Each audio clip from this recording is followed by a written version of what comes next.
अरे हेलोजन नाम रखना चाहिए। कितनी बुलंद आवाज, मैं वहां से चिल्ला रहा था वाह, और आवाज ऐसे आ रही थी जैसे कोई बच्चा कह रहा वाह, मतलब बुलंद आवाज, क्या कहना।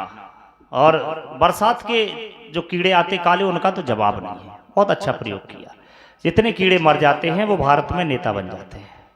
अच्छी उपमा दी है आपकी पंक्तियों में, बड़ा अच्छा सार था। हम सुन रहे थे तहसीलदार साहब, हम सुन रहे थे बड़े गौर से, बेटी बचाओ बेटी पढ़ाओ, और हम वहां से आप सबके चेहरे देख रहे थे। सबके चेहरे थोड़े उदास थे, केवल पूरे प्रांगण में दो चेहरे बड़े खिलखिला रहे थे। बड़ा एकदम ऐसे लग रहा था गौरवान्वित महसूस। प्रतिज्ञा त्रिवेदी और रजनी श्रीवास्तव। हर तीसरी पंक्ति के बाद बेटी बचाओ बेटी पढ़ाओ, बेटों को गोद में उठाओ और गंगा में सिरा आओ। मतलब कितना गौरवान्वित महसूस कर रही थी। डॉक्टर साहब, हम लोग कहां घूरे में पैदा हुए? अरे वहीं हम हुए। कभी हमको भी बचाओ, हमको भी पढ़ाओ। भाई अगर हम पढ़ गए साहब जीजा जी, तब तो ये सुरक्षित हैं, और अगर हमको नहीं सुधारा तो दुनिया सुधरने वाली नहीं है। हमें बेटी से मत पूछो कि 9 बजे तक कहां रही। जिस दिन बेटों से पूछना आरंभ कर दोगे, बेटियां शेरनी की तरह रात 12 बजे तक घूमेंगी और कोई निगाह उठाकर भी नहीं देख सकता। बस हमें सुधरने की आवश्यकता है। बहुत बढ़िया जुगनू जी, मैं प्रणाम करता हूं। बहुत शानदार दादा आदरणीय शिवराम सिंह जी। और अब हम कवित्री की ओर चले। कुछ लोग सुनने आए हैं, कुछ लोग देखने आए हैं। भले घर की बेटियां लगती हैं, अच्छे संस्कार होंगे, अच्छा सीखा होगा। नीतेन जी के साथ तो कई गायिकाएं आई, उनने बड़ा आनंद दिया। इनके पास ना ढोलक है, ना मजीरा है, ना हारमोनियम है, ना तबला है, केवल इनका गला है और 2-4 पंक्तियां हैं। और एक बेटी के विषय में दादा पढ़ रहे थे, मुझे अचानक एक छंद याद आया। बेटियां सृष्टि में, जब एक पिता किसी बेटी का जन्म होता है घर में, और पिता को पता चलता है कि बेटी घर में आ गई है, उसको खुशी होती है। लोग कहते हैं कि बेटा होता है तो बहुत ढोल नगाड़े बजाए जाते हैं, बहुत बम बारूद गोले घाले जाते हैं, लेकिन जब बेटी होती है तो घर में मौन क्यों हो जाता है? उसके जिम्मेदार हम हैं। जिसके घर में बेटी जन्म लेती है, उसके पिता को यह चिंता नहीं होती कि ये बेटी है, इसको कैसे रखूंगा, कैसे पढ़ाऊंगा, कैसे खिलाऊंगा। उसको चिंता बस ये होती है कि जिस दिन ये बेटी 18 और 20 की उम्र पार करेगी, इसके लिए वर देखने जाएंगे तो जो समाज में शराफत का चादर ओढ़े हैं लेकिन पक्के डकैत और लुटेरे बैठे हैं, उनके बेटों की कीमत अपनी बेटी के लिए मैं क्या क्या कुर्बान करके चुका पाऊंगा। ऐसी बेटियों के विषय में आमंत्रित करना चाहता हूं प्रतिज्ञा त्रिवेदी को। उसके जीवन का एक अद्भुत मंच। कह रही थी गांव में हमने कभी नहीं पढ़ा। हमने कहा गांव में कभी नहीं पढ़ा, लेकिन गांव में जब पढ़ोगी तो गांव की आत्मीयता समझ में आ जाएगी। हमारे पूरे देश की आत्मा, पूरे देश की ममता, पूरे देश का स्नेह हमारे गांव में बसता है। क्योंकि साहब किसी ने लिखा कि खुदकुशी को देखकर देश के किसान की, खुदकुशी को देखकर जीजा जी, किसी ने लिखा कि खुदकुशी को देखकर देश के किसान की, अरे आंख कैसे लग गई थी देश के प्रधान की। राजभवन में देखो तो 56 भोज थिरकते हैं, पर किसान की कुटिया में 2 भूखे पेट बिलखते हैं। इनको देखने की आवश्यकता है। और एक ऐसी लाडली बेटी जिसके लिए किसी ने लिखा होगा कि वे द्वेष भावनाओं के पनपते हो वट वृक्ष, ऐसा कभी कोई बीज बोती नहीं बेटियां। और एक नहीं सैकड़ों हजारों सामने खड़े हो अवरोध, किंतु धैर्य खोती नहीं बेटियां। और देखने में फूल किंतु शोल का करे जो काम, ऐसे पुष्पमाल में पिरोती नहीं बेटियां, ऐसे पुष्पमाल में पिरोती नहीं बेटियां। ओ ऐसे पुष्पमाल में पिरोती नहीं बेटियां। और वेद उपनिषद पुराण सब कहते हैं, होती नहीं सृष्टि यदि होती नहीं बेटियां। जोरदार तालियों के बीच प्रतिज्ञा त्रिवेदी।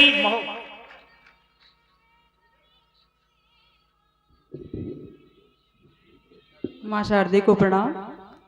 समस्त अतिथिगण और श्रोताओं को मेरा वंदन अभिनंदन है। तो समय की महत्ता को देखते हुए मैं सीधे कविताओं में आती हूँ, आप इन्हें सुनिएगा और समझिएगा जी। तो इस भारत का क्या होगा, जैसे हम भारत के विकास की बात करते हैं तो इन पंक्तियों के माध्यम से आप समझने का प्रयास करिएगा कि वास्तव में भारत का विकास हो रहा है अथवा नहीं। तो कवि का एक चिंतन है, वो इस कविता के माध्यम से प्रस्तुत किया जाएगा।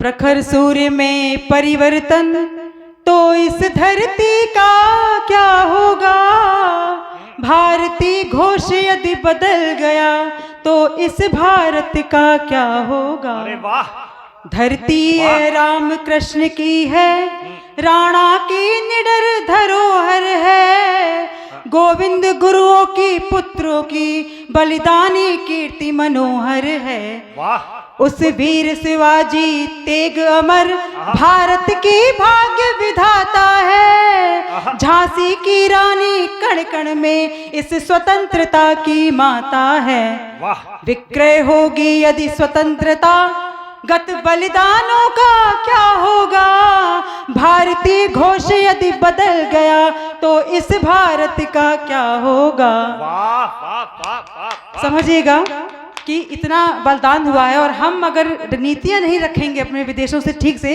तो बलिदान का कोई महत्व नहीं है। इतने बलिदान दिए हमारे क्रांतिकारियों ने तो उसका कोई महत्व नहीं होगा। आगे देखिए, वज्राघात संस्कृति पर मानवता आज रो रही है, विद्वता भटक कर दर दर में मूर्खों के चरण धो रही है। अरे वाह, नैतिक मूल्यों में परिवर्तन तब त्याग धर्म गति क्या होगी, यदि वर्ग भेद इस तरह बढ़ा दृढ़ता की स्थिति क्या होगी।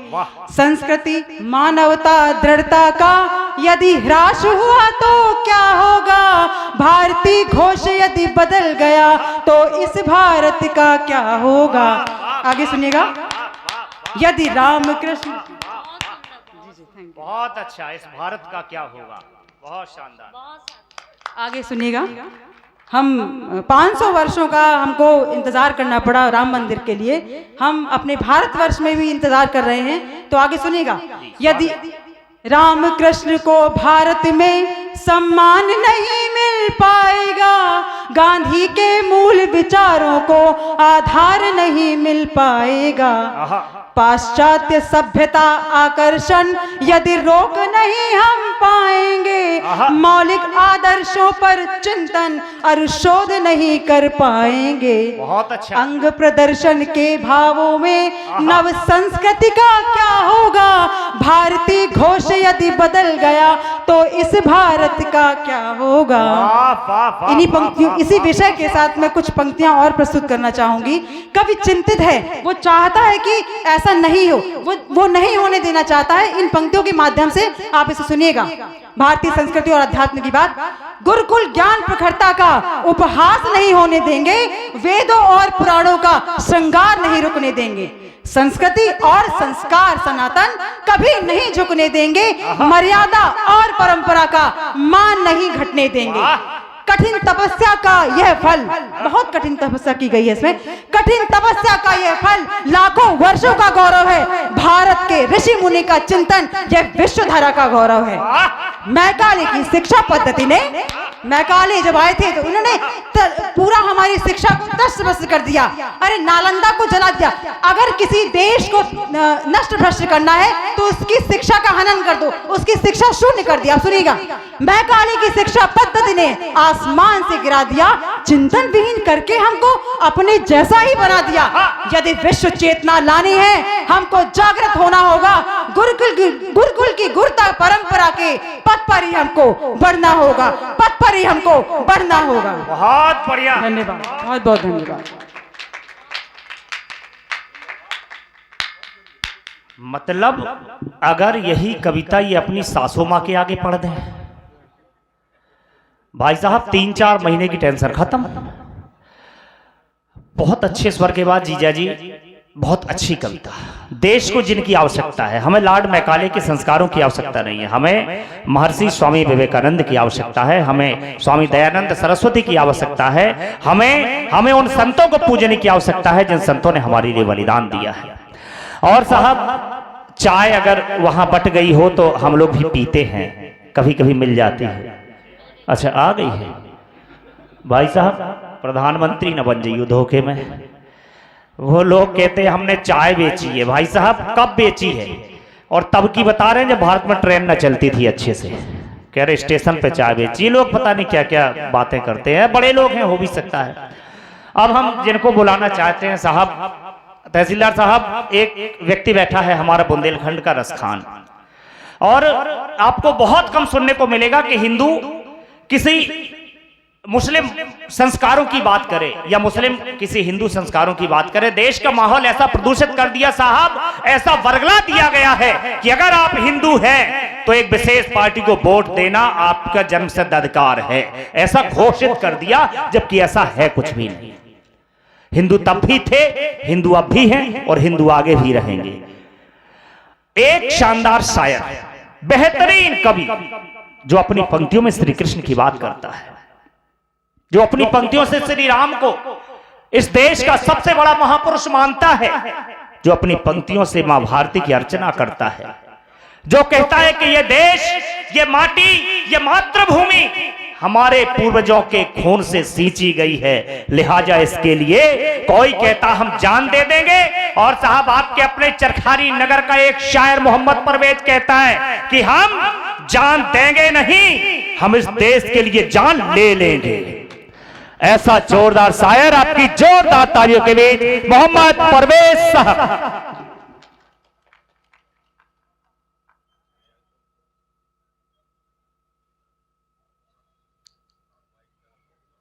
मां बीणा को नमन करता हूं और मंच पर आसीन और सामने बैठे हुए सभी श्रोतागणों को नमन करता हूं।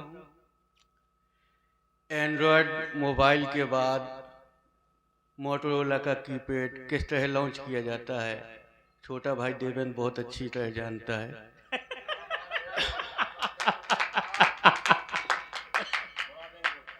चार लाइनों से अपनी बात शुरू करता हूं। स्वागत है। हैरान हूं मैं बेगम को अपनी देख देख कर, हैरान हूं मैं बेगम को अपनी देख देख कर, मेरे मौला इतनी अय्यारी वो कहां से लाती है। कल एक मैयत में जाना था दोनों को एक साथ, उसमें भी तैयार होकर कमबख्त ब्यूटी पार्लर से आती है। ये है बेगम का जलवा, बादशाह देख ही रहे हैं आप।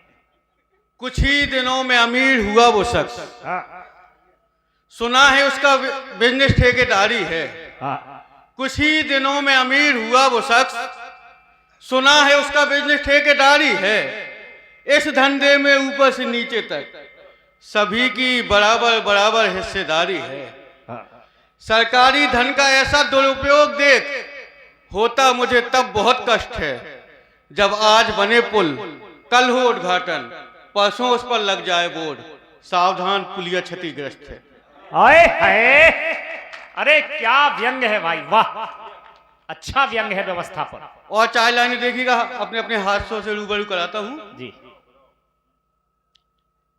हो अगर दिलों में मोहब्बत तो खुदा की कसम, लाखों फासला दरमियान मगर करीब लगता है। लाखों फासले दरमियान। काका देखिएगा, आपने भी एहसास किया होगा। हो अगर दिलों में मोहब्बत तो खुदा की कसम, लाखों फासला दरमियान मगर करीब लगता है। वो जो कभी हमारी मलका-ए दिल हुआ करती थी, उसके बच्चे अब मामू बुलाते हैं तो बड़ा अजीब लगता है।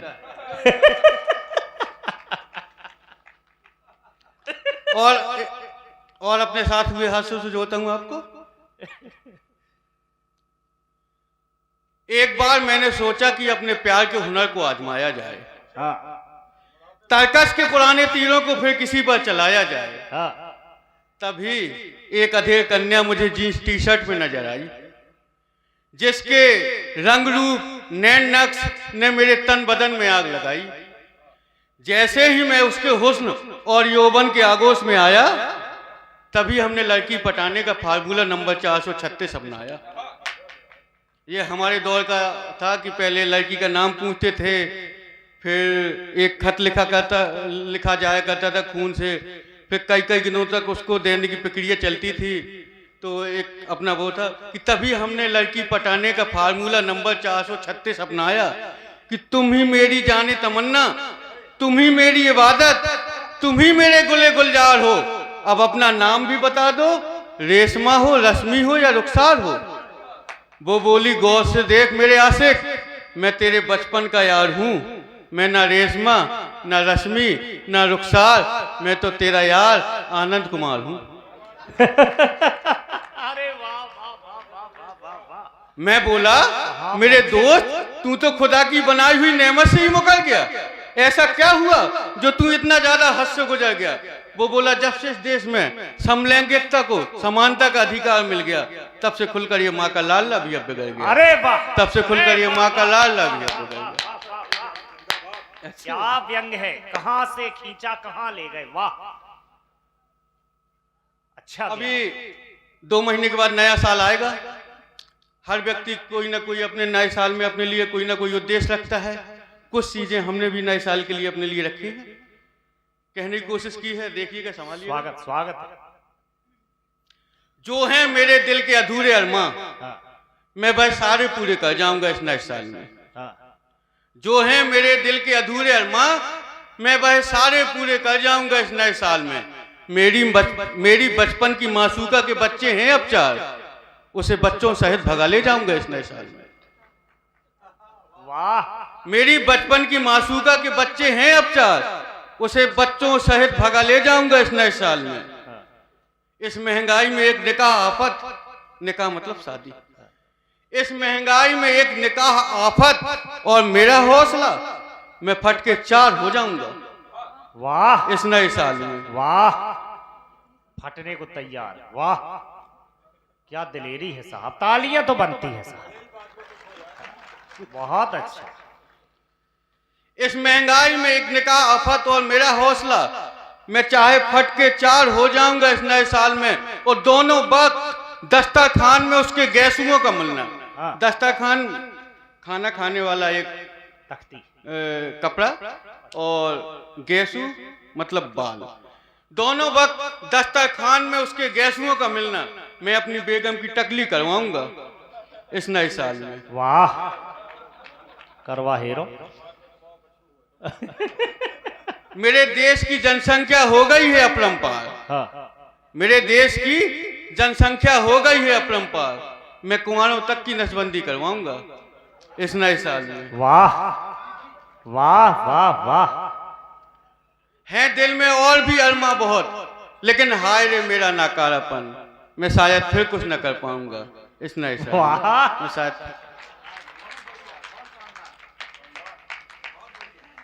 योजनाओं पर, पहनावे पर कहां से कहां तक ले आए भाई मोहम्मद परवेज साहब। और अब